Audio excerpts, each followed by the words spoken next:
뒤 저기 계신 분들 반갑습니다. 축복합니다.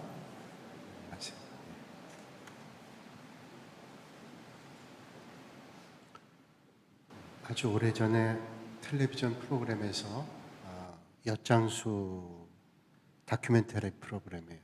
엿장수가 나와서 좀 독특하게 엿을 파는 그런 분이 나왔어요. 청년인데 청년 엿장수예요. 보통 엿장수 그러면 그렇게 젊은 엿장수 없다 그런 생각이 있는데 아주 젊은 청년 엿장수입니다. 이 청년 엿장수가 엿을 팔면서 좀 다른 사람하고 차별화해야 되겠다. 그래서 생각하다가 마술을 좀 배워야 되겠다 생각했답니다. 그래서 마술사를 찾아갔는데 마술사에게 아주 여러 달 동안 마술을 배웠대요. 젊은 사람이고 또 센스가 있어서 그런지 다른 사람보다는 배우는 진보가 빨랐습니다. 잘 배웠는데 다 배우고 이제 말하면 돌을 다 닦고 하산하는 거죠. 그 하산하는 날 그 스승 마술사가 앉혀놓고 그런 얘기를 하더랍니다. 마술을 뭐 이거저거 많이 배웠는데 제일 중요한 걸 오늘 가르쳐 주겠다. 뭡니까? 그랬더니 스승 마술사가 말하기를 네가 마술할 때 네가 즐겁지 않으면 절대로 다른 사람도 안 즐겁다 하는 말을 해주더래요. 네가 감동받지 않으면 다른 사람도 감동이 없다. 네가 즐겁지 않으면 절대로 보는 사람이 즐겁지 않다. 마술은 잘하는데 마음에 감동이 없어요. 별로 자기도 재밌는 느낌이 없어요. 그러면 보는 사람도 절대로 즐겁지 않다는 거예요. 그러니까 네가 할 때 즐거운 마음으로 그렇게 해야 사람들이 마음에 즐거움이 있고 기쁨이 있다. 그걸 늘 명심한다 그래요. 엿 하나를 팔아도 정말로 그런 마음을 가지고 엿을 팔아서 많은 사람에게 알려졌어요. 그런 말. 우리가 그렇죠. 뭘 해도 누군가에게 감동을 준다라는 것은 내가 먼저 감동을 받지 않고는 절대로 감동받을 수 없습니다. 그건 설교하는 사람에게도 마찬가지. 저도 그런 생각을 늘 하는데 내가 먼저 하나님 말씀에 은혜 받지 않고 다른 사람에게 은혜를 전달할 수 있냐? 뭐 그렇게 될 수도 있을지 모르겠는데 제 마음속에는 절대로 그게 불가능하다, 어렵다는 생각이 들어요. 내가 하나님 말씀에 젖어 있지 않으면 어떻게 상대방에게 하나님의 말씀에 젖어들게 하겠어요. 그래서 내가 먼저 감동받는다라고 하는 것은 아주 중요한 것입니다. 자, 우리가 하나님의 말씀에 대할 때 감동과 확신이라는 것이 상당히 중요하단 말이죠. 예수님 안에 있는 사람들은 하나님의 말씀을 통해서 감동과 은혜를 받기도 하지만 믿음 밖에 있는 사람들은 하나님의 말씀으로 감동받는 일이 쉽지가 않습니다. 우리가 지난 시간에 이제 하나님의 인침받은 사람들, 어린 양의 두루마리를 쭉 펼치는데 구원받은 사람의 숫자가 14만 4천 명이다. 그렇게 지난 시간에 우리가 함께 나눴습니다. 14만 4천 명의 인침받은 숫자는 과연 구원받는 사람의 숫자냐? 그게 물리적인 숫자가 아니라 그건 이제 상징적인 숫자예요. 요한계시록의 특징은 상징과 암호입니다. 그래서 거기에 상징을 우리가 올바로 해석해야 하나님의 말씀을 잘 이해할 수 있는데 14만 4천 명이라는 숫자는 딱 제한된 14만 4천 명이 아니라 12제자의 12명, 12사도의 12명 곱하기 거기다 군대의 기본적인 숫자, 대단히 군대의 숫자가 1000의 세제곱, 그래서 합하면 모두 곱하면 14만 4천 명이다. 이게 일반적인 요한계시록을 해석하는 아주 전통적인 해석의 방법입니다. 12제자와 12사도 비슷하게 중첩되기도 하겠지만 12제자라는 말은, 제자라는 말은 스승을 따르는 게 제자죠. 마테테스라는 말이 헬라어로. 그리고 사도라는 말은, 제자는 스승을 따라 배우는 사람이 제자고 사도라는 말은 하나님께서 부르셔서 파송한 사람들을 사도라고 합니다. 헬라 말로 얘기한다면 아포스톨로스라는 말이에요. 아포스톨로스란 말은 보냄을 받았다, 그런 뜻을 가지고 있어요. 제자는 스승이 불러서 가르치는 사람, 스승을 따라가는 사람이 제자라면 사도는 그 스승의 배움을 받고 파송된 사람이죠. 하나님께 파송된, 하나님께로부터 파송된 그런 사람들을 사도라고 얘기해요. 그런 사람들. 그러니까 한마디로 얘기하면 14만 4천 명은 딱 산술적인 14만 4천 명이 아니라 예수 그리스도를 구주로 믿고 고백하는 구원받은 사람들이 14만 4천 명, 모든 구원받은 성도들을 의미하는 것이다. 이렇게 이해하는 것이 올바르다는 거예요. 그래서 어떤 이단이 말하기를 14만 4천 명 구원받았다. 처음에는 14만 4천 명이 많은 것 같아요. 신천지가 처음 시작할 때 14만 4천 명만 구원받는다. 12지파를 나누죠. 그래서 대구는 뭐 아셀 지파, 뭐 광주는 뭐 무슨 지파 이렇게 해가지고 지파를 나누는데, 그러면 14만 4천 명이 훌쩍 넘어서면 그러면 어떻게 돼요? 제대로 믿는 사람 14만 4천 명이다. 이제 신천지에서 그렇게 얘기한다 그러죠. 그러기 위해서 자기들의 도를 전해서 많이 믿게 하는 사람들이 구원받을 수 있다. 점점 교세를 확장하려는 방법이죠. 잘못된, 왜곡된, 변질된 14만 4천 명의 해석이. 14만 4천 명은 인침받은 사람들인데, 인침받았다는 것은 구원받은 사람인데, 그러면 인침받았다는 것을 우리가 어떻게 알 수 있냐? 모든 구원받는 사람인데 예수 그리스도를 구주로 고백하는 믿음의 사람들인데, 지난 시간에 이제 마지막 시간에 인침받은 것을 어떻게 하냐라는 질문을 가지고 말씀 맞췄어요. 그러면 그 인침받은 걸 어떻게 하냐? 제가 말씀드렸죠. 감동이에요. 자, 엿장수가 내가 재미있지 않으면 상대방을 재미있게 할 수 없다. 내가 감동받지 않으면 상대방을 감동받지 못하게 한다. 하나님의 말씀에 대한 확신과 감동. 여러분, 믿음 밖에 있는 사람들은 하나님 말씀과 전혀 상관이 없습니다. 하나님의 역사와 전혀 관심이 없어요. 감동과 은혜가 말씀을 통해서 저희들에게 오지 않죠. 오케스트라를 통해서, 연극을 통해서, 드라마를 통해서 감동을 받을 수는 있겠으나, 하나님의 말씀과 역사를 통해서 은혜 받고 감동받는 사람은 하나님의 말씀을 아는 믿음의 사람만이 가능한 일이죠. 그래서 믿음의 사람들의 그 역사를 보면서 믿음의 사람들은 아멘 하고 감동하고 은혜를 받아요. 그래서 감각적인 문제입니다. 감각적인 문제. 우리 안에 주님이 있기 때문에 이게 하나님과의 소통되는 문제다. 그렇게 볼 수 있어요. 예를 든다면, 조금 더 예를 든다면, 자, 주일날 하나님 앞에 나와 예배를 드려야 되는데 코로나 영향 때문에 하나님 앞에 나와 예배 드리지 못하고 가정에서 부득이 예배 드려요. 그러면서 우리의 마음속에는 불편함이 많았습니다. 교회 가서 예배 드려야 되는데, 한편으로는 또 마음이 불편하면서도 몸이 편한 분들이 생겨요. 그러면서 야, 이거 봐라, 내가 하나님 앞에 나가 예배 드리지 않으면서도 몸이 편하니까 점점 잊혀지는구나. 또 일주일이 어떻게 지났는지를 몰라요. 어떤 요일인지 모릅니다. 주일날 교회 갔을 때는 딱 정리가 되는데, 이게 월요일인지 화요일인지 구분이 안 가고 일주일이 가는 거예요. 그래서 불편해요. 그런데 몸이 익숙해지면서 이러면 안 되는데, 그런 마음들이 우리에게 있단 말이죠. 그러니까 주일에 예배 참석하지 않으면 마음이 불편하다라고 하는 마음이 적어도 믿는 사람에게는 있어야 되는 거죠. 그리고 뭔가 하나님의 뜻 안에 벗어나게 되면 두려움이 옵니다. 여러분, 믿는 사람들이 하나님의 뜻대로 살지 못하면 두려움이 오죠. 이러면 안 되는데, 양심의 가책이, 보통 사람은 양심의 가책이 있지만 믿음의 사람들은 양심의 가책 정도가 아니라 하나님의 뜻대로 살지 못할 때 불편함이 있어요. 야, 내가 이러다가 구원받지 못하는 거 아니야? 그런 마음에 갈등과 고민이 당연히 있어야 되는 거죠. 또 어떤 때는 하나님 뜻대로 살지 못하고 자꾸 곁길로 가는 모습을 보면서 야, 이러다가 매를 맞는 게 아니야? 흔히 하는 말로 매를 맞는 거 아니야? 라는 감정이 있어요. 못된 일하고 잘못된 일 걸으면서도 나는 매 맞지 않을 거야 라는 그런 담대함, 그게 어디 있어요? 늘 마음이 좀 불편한 거죠. 그래서는 안 되는데 라는 마음을 갖는 거죠. 잘못된 일을 만나게 되면 마음속에 그런 게 있습니다. 내가 이럴 줄 알았어. 이러면 안 되는데, 적어도 이런 마음이 있어야 되는 거 아니에요? 감각적인 문제. 자, 이런 마음이 일어난다는 것은 우리가 구원받은 사람으로서 하나님의 뜻대로 합당하게 살지 않을 때 우리가 경험하게 되는 인침받은 증거라고도 볼 수 있습니다. 전부 완전한 건 아니지만, 그런데 마음의 화인을 받으면요, 불도장을 받으면 감각이 무감각해져서 나중에는 잘못된 일을 하고도 깨달음이 없어요. 반성도 없고 전혀 그거에 대해서 감각이 무뎌지게 됩니다. 이게 무서운 일이죠. 무뎌지게 되면, 그래서 우리가 영적으로 예민해진다는 거, 이게 참 중요한 겁니다.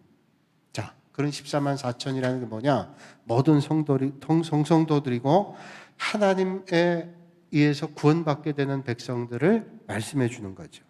오늘 우리가 믿음의 길 걸을 때 그런 하나님의 존재를 늘 의식하면서, 여러분 오늘 살아갈 때 하나님의 존재를 의식하며 살아가는 것이 믿음의 사람이죠.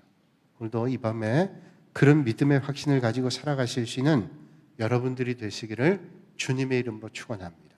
믿음의 확신. 그래서 우리가 하나님 앞에 기도하고 기도하는 것이 하나님의 뜻대로 응답될 것이라는 믿음의 확신, 그런 확신들이 믿음이 깊어질 때마다 우리는 경험되고 만나지게 되는 거죠. 어떤 마을에 아주 미모가 좋은 그런 결혼하지 않은 처녀가 있는데 믿음도 좋아요. 그래서 뭐 인물도 좋지만 믿음도 좋아요. 그래서 뭐 결혼할 땐 결혼 빨리 하겠다 생각했는데 사람들이 그 아가씨하고 얘기해 보면 결혼을 아마 못할 거다 그런 생각한답니다. 왜 못할 거냐면 이 아가씨가 늘 하는 말이 나는 하늘에서 하나님께서 보내주신 남자하고 결혼할 거다. 하늘에서 하나님께서 보내주신 남자랑 결혼할 거라고 그걸 진지하게 얘기하니까 사람들이 야, 하나님께서 하늘에서 보내줄 수가 있냐? 그걸 듣고 아마 저 아가씨는 인물도 좋고 믿음도 좋지만 결혼하기는 아마 어려울 거다. 그래서 노처녀가 될 거다. 이렇게 생각했답니다. 그런데 그런 말을 한 지 얼마 안 돼서 이 아가씨가 신랑을 만나서 결혼했대요. 어떤 신랑을 만났어요? 이 아가씨가 늘 기도할 때 하나님께서 하늘에서 보내주신 신랑을 만나겠다 그랬어요. 그 하늘에서 신랑이 온 거예요. 아니, 하늘에서 신랑이 왔다는 거 우리가 영적으로 생각할 때 좋은 믿음 가운데 하나님께서 어떤 배필을 만나게 해주셨겠지 이런 생각을 할 텐데 하나님께서 하늘에서 보내주셨기 때문에 이건 딱 하나님이 보낸 거다. 결혼했대요. 그게 누구냐면 공수부대 낙하산 부대원인데 그 낙하산을 타고 내려왔는데 잘못 내려가지고 그 아가씨 지붕에 떨어졌다. 그래가지고 그 아가씨 결혼했대. 그건 웃는 얘기죠. 웃는 얘기인데 우리가 하나님 앞에 기도할 때 우리가 막연하게 기도하지 않고 구체적으로 하나님의 역사를 기대하면서 기도하실 수 있는 여러분들이 되시기를 바랍니다. 우리가 잘 기억하는 대로 크루즈, 지난번 일본 앞바다에 있던 크루즈 때문에 그 많은 사람들이 감염돼. 크루즈는 몇 달 동안 타면서 여행하는 거잖아요. 세계 각국에 있는 사람들이 다 크루즈를 타고 여행을 합니다. 그 크루즈를 타고 여행하는데 온 각국의 사람들이 크루즈를 타고 여행하는데 그 이 배가 큰 태풍을 만나가지고 아주 흔들리는 겁니다. 선장이 방송을 합니다. 여러분 나라에 있는 신에게 기도하십시오. 큰일 났습니다. 이게 여태까지 경험하지 못한 큰 태풍이 불어오는데 우리가 크루즈가 이렇게 큰 배지만 지금 흔들거리는 게 보통 일이 아닙니다. 여러분 각자 기도하십시오. 여러분들이 믿는 하나님이든 어떤 신이든 그런 존재에게 기도하십시오. 그런데 다 그래서 막 초조한 마음에 기도했는데 더 심해지는. 근데 한 사람 기도하지 않더래요. 그래서 같이 기도하는 사람들이 보고 있다. 왜 당신은 기도하지 않냐? 그분이 유태인이었답니다. 이스라엘 사람. 왜 당신은 기도하지 않습니까? 그렇게 얘기를 했더니 이 사람이 이제 그렇게 비난하니까 할 수 없이 기도를 했어요. 기도를 했는데 배가 아주 태풍이 잠잠해지고 풍랑이 잠잠해졌대요. 정말 신통한 거죠. 그래서 이제 배가 잠잠해지고 난 다음 항구에 도착했을 때 많은 사람들이 물었답니다. 각자 다 기도했는데 자기가 믿는 신에게 기도했는데 어떻게 당신이 기도할 때는 태풍이 딱 그쳤냐고. 아마 여러분들은 짐작하셨을 거예요. 그 유태인들이 믿은 하나님 때문이다. 틀림없을 거예요. 그때 이 유태인이 이런 대답을 했습니다. 글쎄요, 나도 잘 모르겠습니다만은 여러분들은 각자 각 나라의 고장에서 여러분들이 믿는 신에게 기도했지요. 그런데 우리가 타고 가는 이 배는 어떤 나라에 속해 있는 바다를 건너고 있지 않습니다. 저는 어떤 나라에 속해 있는 신에게 기도하지 않고 이 바다의 주인 되시는 하나님께, 하늘의 주인 되신 하나님께, 바람의 주인 되시는 하나님께, 우리 인생의 주인 되신 하나님께 기도했습니다. 그랬더니 풍랑이 잠잠하게 된 것 같습니다. 이런 얘기를 했대요. 그렇죠. 우리가 믿는 하나님은 만왕의 왕이신 분입니다. 이 세상의 어떤 것과도 비교할 수 없는 만왕의 하나님. 그 하나님 앞에 기도하실 수 있길 바랍니다. 오늘 이제 대접에 대한 말씀이 이제 쭉 이어지게 되는데, 나팔에 대한 말씀이 이어지는데, 7 봉인 어린 양 두루마리를 가지고 있는 그 예수님이죠. 그 두루마리 봉인을 펼치면서 마지막 봉인을 펼치기 전에, 그러면서 고요함이 이루어지게 됩니다. 우리가 요한계시록을 보면 1, 2, 3장을 보면 소아시아의 교회들을 말씀해 주시고 4, 5장으로 넘어가면 다시 기억을 더듬어 보면 천상의 하나님 앞에 예배드리는 모습을 보게 됐어요. 그리고 6장부터는 7인 두루마리를 펼치기 시작하면서 재앙이 쏟아지고 심판이 쏟아지는 그런 장면들이 나타나게 됩니다. 그래서 7 봉인이 쫙 펼쳐지는 거예요. 그러면서 심판이 임하는데, 이 심판을 맞이하게 될 때 하나님께 구원받은 믿음의 성도들도 두려웠다 그랬어요. 왜냐하면 이 심판이 쏟아지니까 야, 우리도 큰일 났다는 두려움을 가지게 되고, 그래서 마치 번개 맞은 사람이 옆에 있을 때 자긴 맞지 않았지만 두려운 마음을 갖게 되는 것 같은 그런 두려움을 갖게 된다는 거예요. 마지막 때가 되면 그런 심판들이 이루어지게 된다는 거죠. 근데 그 심판의 강도가 한 번으로 끝나는 게 아니라 계속 이어집니다. 7 두루마리 동안 이어지고 되고, 그 다음 두 번째 재앙의 그 그룹이라고 얘기할 수 있죠. 첫 번째 재앙 그룹은 7 인봉을 여는 것이고, 두 번째 그룹은 7 나팔, 세 번째 그룹은 7 대접에 대한 말씀이 펼쳐지게 되는 거예요. 자, 그래서 이제 오늘부터 시작되는 8장과 9장의 말씀에는 세상을 향한 하나님의 재앙의 강도가 점점 세집니다. 7 두루마리 정도가 아니라 이젠 강도가 조금 더 높아져요. 심판의 강도가 높아집니다. 자, 7 두루마리 인봉을 뗄 때에도 두려움이 있었어요. 전쟁과 기근, 이런 일들이 계속 일어나면서 마지막 때가 다가오는데 아직 끝이 아니라는 거예요. 그러면서 7 나팔, 이것도 끝이 아니에요. 그런데 재앙의 심판의 강도가 커지게 되는 겁니다. 이것은 악을 철저하게 추격해서 심판하시는 공의의 하나님에 대한 심판의 말씀을 말씀해 주시는 거예요. 자, 이 심판이라는 것은 공의의 심판이에요. 하나님께서 세상을 심판하시는데 이 심판이 믿음의 성도들에게는 위로라고 지난 시간 말씀했어요. 왜냐하면 악한 일을 하면서도 하나님의 심판이 없다고 하는 것 때문에 믿음의 성도들이 얼마나 실족하고 넘어집니다. 야, 저 악한 일에도 아무 일도 없구나. 그러면 믿음의 성도들에게는 참 낙심이 되는 일이에요. 근데 하나님의 심판이 이루어진다는 것은 믿음의 성도들에게는 위로함이 돼요. 아, 역시 하나님의 역사는 있는 것이지 라고 하는 기대감을 갖게 되는 거예요.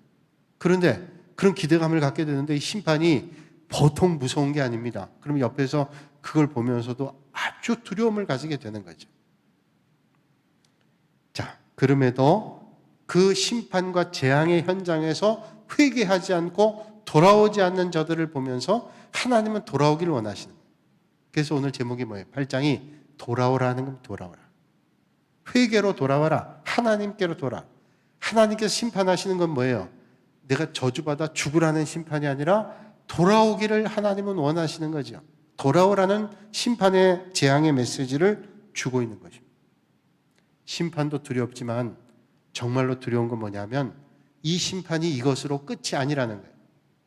정말로 무서운 사건을 봤는데 그 무서운 것이 지금 끝이 아니고 시작되고 있는 것이고 진행되고 있는 것이다 라고 하는 것이라면 얼마나 두렵겠어요. 그러니까 여기서 정말로 두려운 것은 나팔 재앙을 다루는 본문의 재앙이 여기서 끝나는 게 아니라는 거예요. 7 두루마리 인 끝나고 난 다음에 7 나팔 불고 7 대접 쭉 이어지면서 재앙이 끝이 아닙니다. 점점 강도가 세어지고 있어요.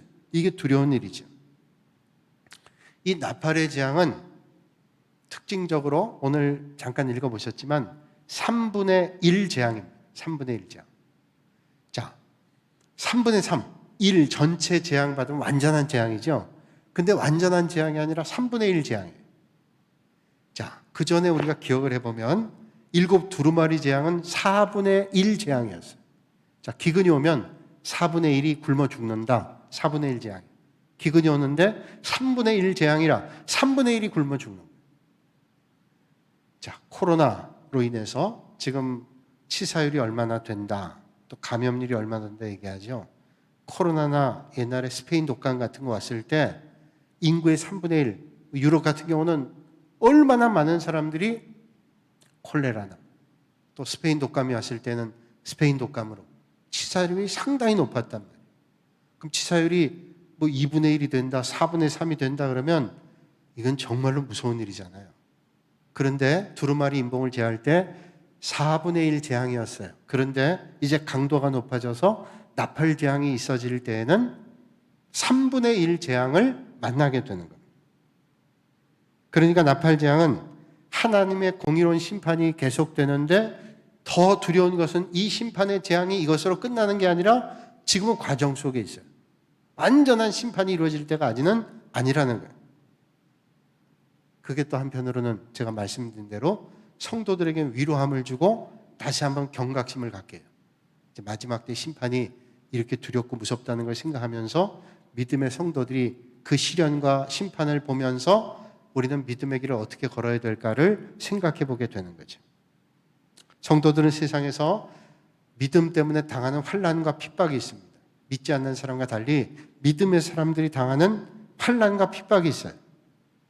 그러나 그 환난과 핍박을 우리는 이겨낼 때 그 심판에서 우리가 면함을 받게 되죠. 14만 4천 명의 그런 인침받은 사람의 구원을 받게 되는 것처럼 그런 과정에 우리는 있는 거예요. 그러니까 완전한 심판이 아니라 완전한 심판으로 가는 과정에 우리는 있어요. 그래서 이 땅에 살면서 우리는 만나는 시련과 환난이 있다는 거예요. 시련과 환난을 잘 이겨서 마지막 심판 때 우리가 구원받는 인침받은 사람으로의 믿음의 길을 갈아야 될 것을 말씀해 주고 있는 거죠. 그러니까 이 요한계시록의 말씀 뭐냐면 성도들은 어떤 어려움과 고난이 온다 할지라도 이 세상의 유혹과 핍박에 넘어지지 말고 싸워서 이겨야 된다라는 사명을 갖게 되는 겁니다. 야, 심판이 두렵다. 재앙이 너무 두렵다. 믿음 밖에 있는 사람들은 그래요. 그러나 하나님의 역사는 틀림없구나 하는 걸 우리를 보게 되면서 혹시 우리가 잘못된 믿음의 자리에 서지 않도록 흔들리지 않는 믿음의 자리에 설 수 있도록 그런 사명과 책임감을 가지고 그런 마음의 자세를 가지고 믿음의 길을 걷도록 하는 그런 결단이 우리에게 주어지는 그런 메시지를 우리는 받을 수도 있다는 거예요. 자, 오늘 말씀은 그래서 8장부터는 그 전에 3분의 1 재앙이 아니라 4분의 1 재앙이 아니라 이제는 3분의 1 재앙. 재앙의 밀도가 점점 높아지는 거예요. 더 커지는 겁니다. 그런데 이 재앙이 끝이 아니라 이렇게 말씀합니다.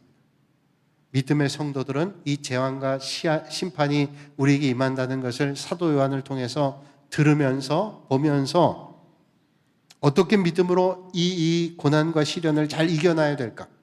심판이 오기 전에 세상에 살면서 우리가 만나는 믿음 때문에 만나는 고난과 시련이 있잖아요. 그걸 잘 이겨나면 나중에 하나님 주는 심판은 우리는 면함받을 수 있다는 거예요.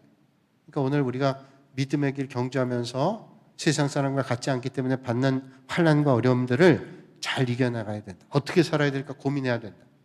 이런 고민이 없이 오늘 우리가 세상에 살아가면 나중에 심판 때 우리는 주님 은혜 앞으로 서기가 어렵다는 거죠. 그러니까 오늘 우리가 이 땅에 살면서 믿지 않는 사람들 또는 믿음과 다른 세상에 살면서 믿음으로 이겨야 된다는 게 얼마나 중요한 것을 우리에게 말씀해 줍니다. 자, 오늘 이 나팔 재앙입니다. 나팔 재앙은 그러면 나팔이라는 게 뭘까요? 나팔. 자, 나팔을 불어라. 그럴 때 나팔은 여러 가지 의미를 가지고 있습니다.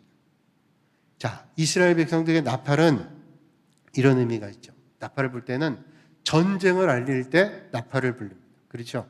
나팔을 불면 전쟁이 임박했다 또는 위험을 경고하죠.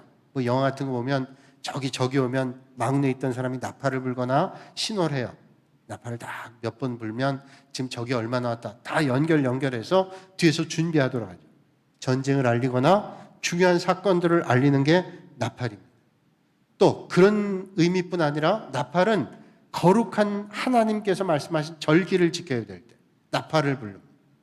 자, 또 안식일 날 나팔을 불기도 합니다. 또 위대한 인물이 죽었을 때 그 죽음의 사실을 알릴 때에도 나팔을 불렀다. 전쟁, 어떤 사건들, 거룩한 하나님이 말씀하신 절기, 안식일, 또 어떤 위대한 인물의 죽음 이런 것을 알릴 때 나팔을 알려요. 그러니까 나팔이라는 건 뭐냐면 어떤 것을 알리는 의미를 가지고 있어요. 여기 나팔은 어떤 의미일까요? 하나님이 하시는 심판을 말씀하시는 거겠죠. 나팔은 알리는 의미를 가지고 있어요. 이제 두루마리 인봉을 다 떼서 심판의 강도가 높아지면서 이제 더 그 심판의 강도가 세지면서 하나님께서 나팔을 통해서 마지막 때에 대한 경종을 울리는 나팔을 울리고 계신. 제가 가평에서 목회할 때 그땐 이제 시골이니까 아직도 종을 쳤어요. 서울은 옛날엔 종을 쳤지만 뭐 대도시는 옛날엔 종을 쳤지만 이제는 종을 못 치죠. 종 치면 주변 집이 얼마나 시끄럽겠어요. 근데 시골에는 시골 교회들은 아직도 종을 치는데 그때 제가 뭐 한 30년 전쯤에 종을 쳤어요. 지금 모르겠으나. 종을 치면 집 밑에 있는 집은 아주 시끄럽죠. 새벽에 새벽 4시면 새벽기도 하니까 3시 반에 초종을 치면 얼마나 시끄럽겠어요. 근데 이게 제가 30년 전에 거기서 목회할 때도 이제 그 교회 여름이 되면 여름방학을 이용해서 주변에 있는 대도시에서 수련을 오겠다고 거기 와서 이제 답사를 해요. 한 번은 서울에 있는 교회 아이들이 답사를 왔어요. 와서 수련을 하겠다고. 그래서 여기 교육관도 보고 예배당도 보고 뭐 어디서 씻을까도 보고 어디 가면 활동을 하면 좋을까 다 보는데 교회 예배당 뒤쪽에 교회 종탑이 있으니까 서울에 살던 아이들이 도시에 살던 아이들이 얼마나 재밌고 신기해요. 그래서 그걸 평소에 바람이 불면 울릴 수 있기 때문에 물론 쇳덩어리 무거워서 쉽지 않지만 그걸 이렇게 묶어놨어요. 그런데 애들이 궁금하니까 그걸 뭣도 모르고 풀어놓고 잡아당기는데 잘 쳐지나요? 그거 치는 게 절대로 쉽지 않아요. 박자 맞춰 그 쇠종을 친다는 게 쳐보지 않는 사람 몰라요. 근데 그거를 잡아당겨 치니까 아주 엉망으로 쳐지는 게 땡땡땡 소리가 나는데 애들 젊은 애들 뭐 세게 잡아당겨도 이게 소리가 이상해요. 제가 그 소리를 듣고 가서 그거 치면 안 된다고 다시 묶어놨는데 거의 대다수 대도시 온 아이들이 신기하니까 종을 쳐봐요. 그러면 교인들이 꼭 전화를 합니다. 교회 와서 전화를 합니다. 그때는 뭐 휴대폰이 없을 때니까 교회 사택에 전화를 해서 저한테 얘기하는 전사님 오늘 무슨 모임이 있나요? 모임 30분 전에 항상 종을 치니까 예배 30분 전, 뭐 재직회 30분 전 종을 치니까 오늘 뭐 무슨 모임이 있나요? 제가 모르는 뭐 광고가 있었나요? 전화를. 그러니까 나팔을 분다는 게 그런 의미, 알리는 거죠. 전쟁, 절기 이런 걸 알리는 의미예요. 나팔을 분다는 것은 하나님의 심판의 그 소식을 알리는 말씀. 그래서 나팔의 재앙이 쭉 7 나팔이 쭉 펼쳐지면서 땅의 3분의 1의 심판, 바다의 3분의 1의 심판, 강의 3분의 1의 심판, 하늘의 3분의 1 심판, 인간의 3분의 1 심판 이런 심판의 내용들이 8장과 9장에 쭉 이어집니다. 그렇게 이어지면서 심판에 대한 말씀을 주는 거예요. 오늘 본문의 1절의 말씀을 한번 같이 보시죠.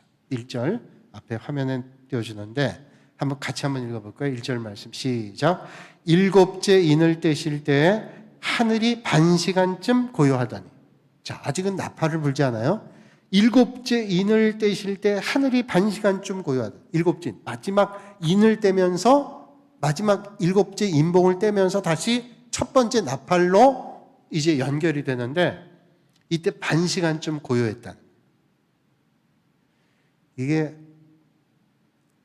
여러분 그런 말 들어봤죠? 드라마틱 포즈라는 말 들어보셨나요? 드라마틱 포즈는 뭐냐면 드라마틱하게 딱 멈추는 거예요. 뭐 어떤 영화 같은 데 보면 막 사건이 전개되다가 어떤 순간 탁 멈추잖아요. 그 멈추는 건 뭐냐면 그게 아주 뭔가 사건에 어떤 드라마틱한 요소를 만들거나 극적인 장면을 만들기 위해서 멈추는 것 같아요. 그때 고요함이 딱 올 때 그 고요함에 우린 더 집중하자. 제가 이렇게 막 말씀을 전하다가 제가 아무 말도 안 하잖아요. 그러면 사람들이 졸다가도 일어나요. 무슨 일이나. 고개 숙이고 있다가도 무슨 일이지? 일어나요. 그러니까 집중을 더하는 거예요. 조용할 때 집중을 더하는 거예요. 그러니까 오늘 이 말씀에 하늘이 반시간쯤 고요했다는 말을 사도 요한이 오늘 이 말씀에 전달하면서 넣었다라는 건 뭐냐면 뭔가 새로운 사건이 일어난다는 것을 말씀해 주는 거예요. 폭풍전의 고요함 들어보셨죠? 전투가 시작될 때 전투 전에 그러니까 아군과 적군이 교전 전에 아주 적막하다 그러잖아요. 그 고요함이 있은 다음에 어떤 사건이 일어날 것 같은 그런 적막함. 그게 드라마틱 포즈라고 얘기합니다. 어떤 휴지의 시간, 멈춤의 시간, 그런 시간이 있는 거죠. 폭풍 전에, 무시무시한 심판 전에 고요하고 적막한 상태를 말씀하는 겁니다. 그렇다면 요한은 왜 7째 인봉을 떼면서 첫 번째 나팔을 불면서 그 어간에 반시간의 고요함을 줬을까요? 왜 이런 긴장감을 줬을까요? 뭔가 어떤 사건이 일어나기 위해서 긴장감을 주는 거예요. 그래서 반시간 동안 고요함을 갖게 됐다는 거예요. 그 뒤이어서 어떤 사건이 일어나겠죠. 근데 그 사건을 또 이어지려면 조금 시간이 필요하니까 오늘 그 사건까지 다 하면 1시간 더 해야 되니까 오늘 여기까지 하고 고요한 반시간의 고요함 머문 다음에 첫 번째 나팔이 불려지면서 그 나팔의 의미는 우리에게 어떤 메시지를 주는가라고 하는 것은 다음 시간에 우리가 말씀을 통해서 함께 주님 주시는 은혜를 나누고자 합니다. 자, 기도하겠습니다. 거룩하신 아버지 하나님, 오늘 믿음의 성도들이 이 땅에 살면서 영원한 하나님 나라를 바라보며 믿음의 길을 경주할 때 늘 주의 말씀을 집중하게 하시고 또 오늘도 하나님 기뻐하시는 믿음의 자리에 서기 위해서 생각하며 믿음의 자리 결단하는 그런 믿음의 길 걷게 하여 주시옵소서. 오늘도 이 밤에 저희들 불러주신 아버지 하나님 영광 받으시며 간절한 기도의 제목들 간구하고 응답받는 이 밤이 되게 하여 주시옵소서. 예수님의 이름으로 기도하옵나이다. 아멘.